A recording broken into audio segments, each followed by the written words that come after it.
अस्सलाम वालेकुम स्टूडेंट्स, आज हम डिस्कस करेंगे चैप्टर 3 की मिसलेनियस एक्सरसाइज का क्वेश्चन नंबर 1 जो कि है एमसीक्यूज़ का। Encircle the correct option.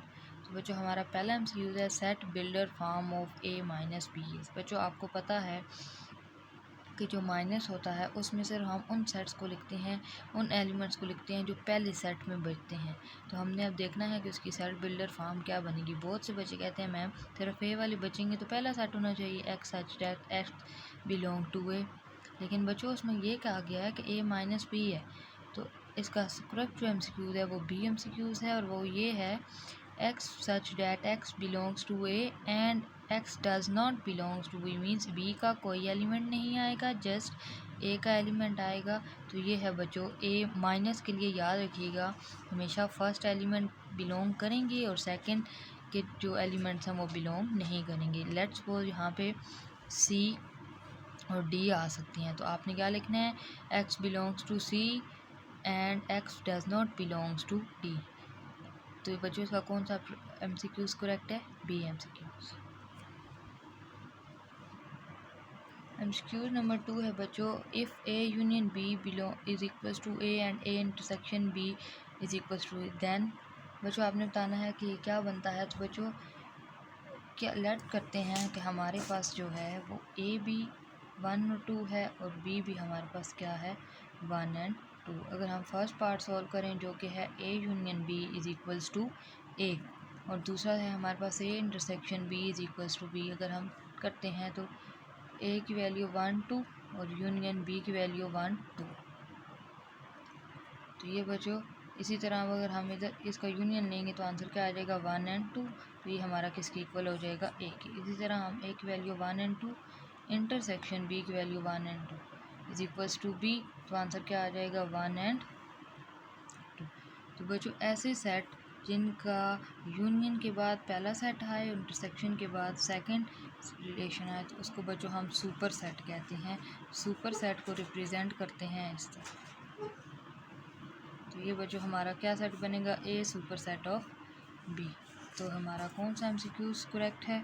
C MCQs हमारा करेक्ट है। उम्मीद करती हूँ यहाँ तक आपको अच्छे से समझ आ गया होगा। उसके बाद बच्चों आता है if A proper set B then A minus B. कहते हैं अगर ए जो है वो प्रॉपर सेट है बी का, ए प्रॉपर सेट बी, ए हम लेट करते हैं कि हमारे पास है 1 एंड 2 एंड बी है बच्चों हमारे पास 1 2 एंड 3। अगर हमारे पास क्वेश्चन मुताबिक है ए माइनस बी, ए माइनस बी बच्चों हम निकालेंगे तो 1 2 माइनस 1 2 एंड 3। माइनस का रूल क्या है कि माइनस अब जो इसमें बचेगा वो इसमें कुछ भी नहीं बच रहा, तो ये कौन सा सेट आ जाएगा 5।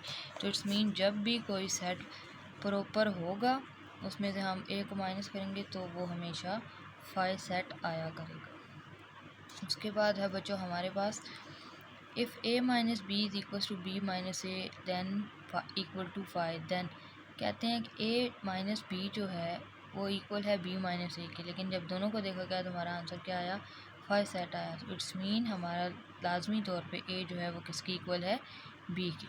Set of common element of A and A complement, इसको बच्चों ए कम्प्लीमेंट कहते हैं mean you minus a universal set. तो हमने बताना है ये कौन सा सेट है। तो बच्चों जो कॉमन एलिमेंट्स हैं उसको हम जब माइनस करेंगे तो वो हमेशा क्या आएगा नल सेट है। Set of real number can be written in, set of real number बच्चों जो हैं वो डिस्क्रिप्टिव फॉर्म में भी लिखे जा सकते हैं, सेट बिल्डर फॉर्म में भी लिखे जा सकते हैं, लेकिन टेबुलर फॉर्म में नहीं लिखे जा सकते। तो इट्स मीन हमारा जो एमसीक्यूज़ आएगा वो क्या होगा both B and C. MCQs number 7 है if R is equal to 2 1 4 3 2 2 then domain. Domain हमने बच्चों फाइंड करनी है और आपको पता है first element of order pair is called domain.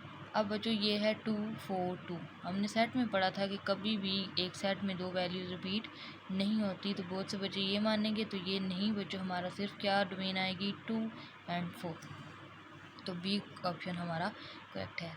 8 है हमारे पास if R A B such that A B belong to integers then A plus B is equal to 0। Then बच्चों कभी भी आपके पास इंटीजर्स क्या होते हैं, पहला हमारा सेट बनता है 0, दूसरा हमारा 1 एंड देन -1 बनता है, उसके बाद 2 -2 बनता है। तो ऐसा कभी भी नहीं हो सकता कि डोमेन जो है सब सेट हो रेंज का, या रेंज जो है वो डोमेन है या डोमेन जो है वो इक्वल हो जाए रेंज के, क्योंकि एक तरफ माइनस है और एक तरफ प्लस है, कभी भी डोमेन और रेंज इक्वल नहीं हो सकते, तो इसलिए हमारा जो MCQ स्टिक है वो है नन होती। उसके बाद है बच्चों if R A B belongs to natural number and A cross B is equal to 10, then tabular form, अपने टेबुलर फॉर्म लिखनी है और फंक्शन हमारे पास क्या है A cross B is equal to 12 के।